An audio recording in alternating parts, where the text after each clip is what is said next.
مظلوم ہر ضرورت مند فریادی اپنی فریاد کو لے کر آ سکتا ہے، چاہے وہ ماتھے پہ تلک لگانے والا ہندو ہو یا سر پہ ٹوپی پہننے والا مسلمان ہو یا سر پہ پگڑی باندھنے والا سکھ ہو یا عیسائی ہو یا کسی بھی مذہب سے تعلق رکھنے والا ہو۔ مجلس اتحاد المسلمین و دارالسلام کے دروازے ہر کسی کے لیے کھلے تھے، کھلے ہیں اور کھلے رہیں گے۔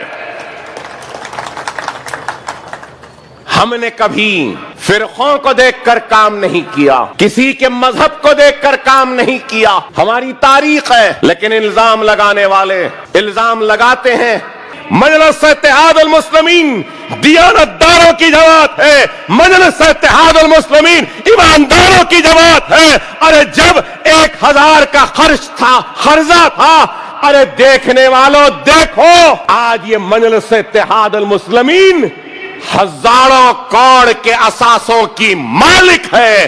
کیا یہ دیانتداری و ایمانداری کا ثبوت نہیں؟ یہ دارالسلام ایک ایمان اور ایمانداری کی نشانی ہے، یہ عمارتیں ہمارے دیانتداری کی نشانی ہے۔ یہ اویسی ہاسپٹل کی عمارت، یہ اسرا ہاسپٹل کی عمارت، یہ انجینئرنگ کالج، یہ MBA، یہ MCA، یہ nursing college, physio therapy college, masters کے کالج، سپر اسپیشلٹی کے کالج، یہ سب کچھ دیانتداری و ایمانداری کی نشانیاں ہیں۔ بتاؤ کون سی ایسی سیاسی جماعت ہے جس کا خود کا اپنا دواخانہ ہے؟ الحمدللہ ہم فخر سے کہتے ہیں کہ ہمارا ایک نہیں 2 دواخانے ہیں، اور انشاءاللہ تعالی آنے والے کل میں یہ 2 اور بڑھیں گے، اس میں اور اضافہ ہوگا۔ اگر ہم زندہ نہیں رہے تو ہماری آنے والی نسل اس کام کو جاری و ساری کر رکھے گی اور اس کام کو اور آگے لے کر جائے گی، یہ ہمارا ایمان ہے۔ لیکن الحمدللہ سالار کے دور میں 400 کروڑ کے اثاثے تھے، تو نقیب ملت بیرسٹر اسد الدین اویسی صاحب کی قیادت میں آج 4000 کروڑ کے اثاثے مجلس اتحاد المسلمین کے ہیں، اور آج مجلس آگے ہی بڑھ رہی ہے، ترقی کر رہی ہے۔ آج اویسی ہاسپٹل میں کس بڑے پیمانے پر تعمیراتی کام ہو رہے ہیں، جا کر دیکھیے۔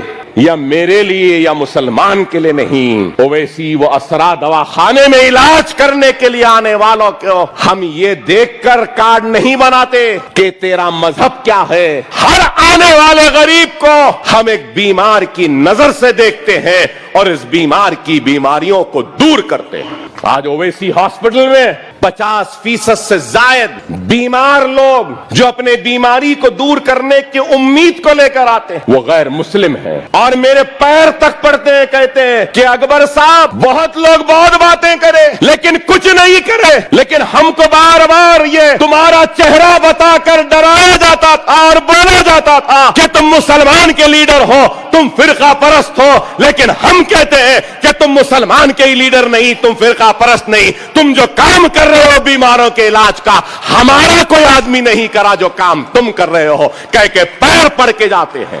جاہلوں کی جماعت کہتے تھے، رکشے والوں کی جماعت کہتے تھے، بنڈی والے پنچر جوڑنے والوں کی جماعت کہتے تھے۔ ارے دیکھ لو پڑھے لکھے جاہلوں، تم نے وہ کام نہیں کیا جو ہم جاہلوں نے وہ کام کیا۔ 8000 گھروں کو ہم نے روزگار دیا، صرف ماہانہ تنخواہ 4 کروڑ ہے ایک منتخب نمائندہ ہونے کی حیثیت سے۔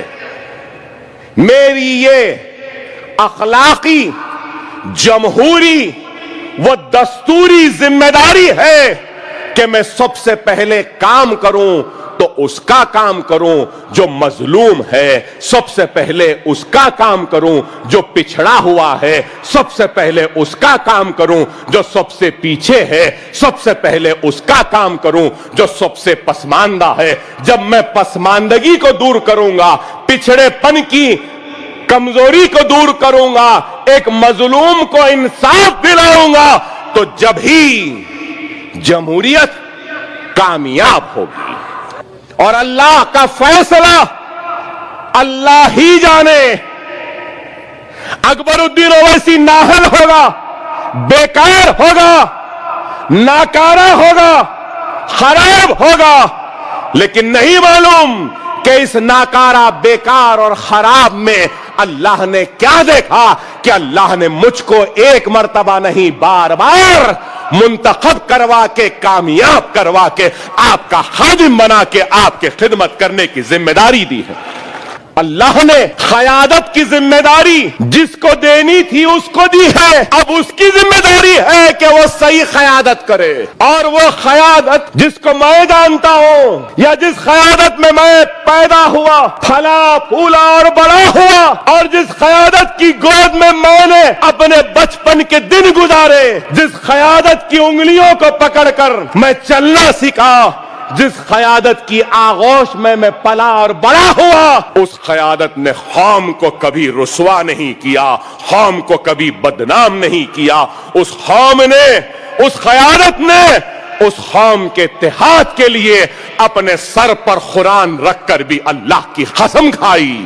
اسی قیادت کا جانشین ہے تو وہ بیرسٹر اسد الدین اویسی ہے. ارے اس کے خون میں, اس کی ایک سانس میں دیانت داری ہے, ایمانداری ہے, اخلاص ہے, قوم کی محبت ہے, قوم کی پرواہ ہے, قوم کی طرف ہے, قوم کی فکر ہے کہ اپنی زندگی کا ہر لمحہ دے دیا ہے تو اپنی قوم کے لیے, اپنی ملت کے لیے, اپنے بھائیوں کے لیے, اپنی بہنوں کے لیے.